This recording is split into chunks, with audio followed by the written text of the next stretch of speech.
जिला कांगड़ा के 13 उपमंडलों में आज राज्य आपदा प्रबंधन प्राधिकरण की ओर से राष्ट्रीय आपदा प्रबंधन प्राधिकरण के तकनीकी सहयोग से मेगा मॉक ड्रिल आयोजित की गई।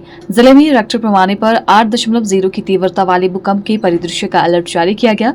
इस भूकंप के कारण जिला के विभिन्न स्थानों पर होने वाले नुकसान की सूचना जिला इमरजेंसी ऑपरेशन सेंटर को प्राप्त हुई। इसके तुरंत बाद जिले में IRS सक्रिय हुई। सबसे पहले नुकसान वाले स्थानों पर स्थानीय समुदाय की प्रतिक्रिया देखी गई। उसके बाद बचाव दलों को घटनास्थल के लिए रवाना किया गया।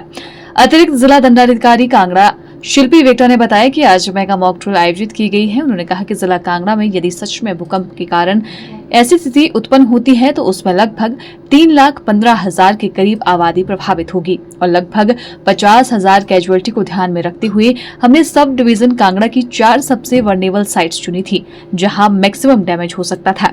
उसके अलावा कार्यालय, कॉलेज, ITI और स्कूल को भी चुना गया क्योंकि यदि भूकंप की स्थिति उत्पन्न होती है तो लोग उस समय अपने कार्यालय में भी होंगे और बच्चे अपने एजुकेशनल इंस्टीट्यूट में भी होंगे। उन्होंने कहा कि वर्तमान समय में कांगड़ा जिला में 1068 लोगों के उपचार की व्यवस्था है जिसे बढ़ाकर 1200 तक किया जा सकता है। उन्होंने कहा कि आज की मॉक ड्रिल के जरिए ये परखने का प्रयास किया गया कि जो कमियां रही है उन्हें भविष्य में किस प्रकार से दूर किया जा सकता है ताकि जान माल के नुकसान को कम किया जा सके। आज सवेरे लगभग 9:05 पे हमारे को वायरलेस के थ्रू एक मैसेज आया था कि 8.0 यानी कि 8 रिक्टर स्केल पर अर्थक्वेक ने जिला कांगड़ा को हिट किया है धर्मशाला सब डिवीजन में।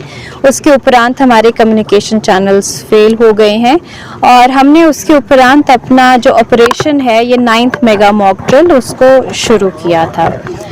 जिला कांगड़ा में यदि सच में कोई ऐसा अर्थक्वेक आता है तो उसमें लगभग 3.25 लाख के करीब पॉपुलेशन को इफेक्ट होगा, लगभग 50,000 कैजुअलिटीज होंगी। उसी चीज़ को ध्यान में रखते हुए हमने सब डिवीजन कांगड़ा की 4 सबसे वल्नरेबल साइट्स चुनी हैं जहां पर मैक्सिमम डैमेज हो सकता है। उसके अलावा हमारे बाकी जो 13 सब डिविजन्स हैं वहां पे विभिन्न कॉलेजेस, ऑफिसेस, ITIs और स्कूल्स को चुना गया है क्योंकि यदि अर्थक्वेक सुबह हमें हिट करता है तो उस समय लोग अपने कार्यालयों में भी होंगे, बच्चे अपने एजुकेशनल इंस्टीट्यूशंस में भी होंगे। इस मॉक ड्रिल का मेन आयोजन इसीलिए किया जा रहा है ताकि हम ये जानें कि किसी भी ऐसी रियल टाइम सिचुएशन में हम कहाँ इकट्ठे होंगे, कहाँ हमारी रिसोर्सेज आएंगी और हम किस तरह से अपनी टास्क फोर्स यानी कि जो टीम्स हैं उनको भेजेंगे रिलीफ के लिए, लोगों को रेस्क्यू करने के लिए, और अगर कोई कैजुअलिटी हो गई है तो कैजुअलिटी को कैसे मूव करेंगे। इसी में यदि देखा जाए इन रियल टर्म्स अगर कोई ऐसा अर्थक्वेक आता है तो हमारी हॉस्पिटल सर्विसेज भी अफेक्ट होंगी। तो लॉन्ग टर्म का हमारे ये भी प्लान्स हैं कि अगर हॉस्पिटल में रियल टाइम डैमेज होता है तो makeshift hospitals, makeshift mortuaries जहाँ पे हम डेड बॉडीज़ को रखेंगे वो कहाँ किस तरह से की जा सकती है। यदि मैं आपको बताऊँ इस समय हमारे ज़िला की कैपेसिटी 1068 है कि 1068 जो इंजर्ड हैं उनको हम केटर कर सकते हैं। इसमें अगर हम टांडा इंक्लूड करें तो 866 और इंक्लूड हो सकते हैं।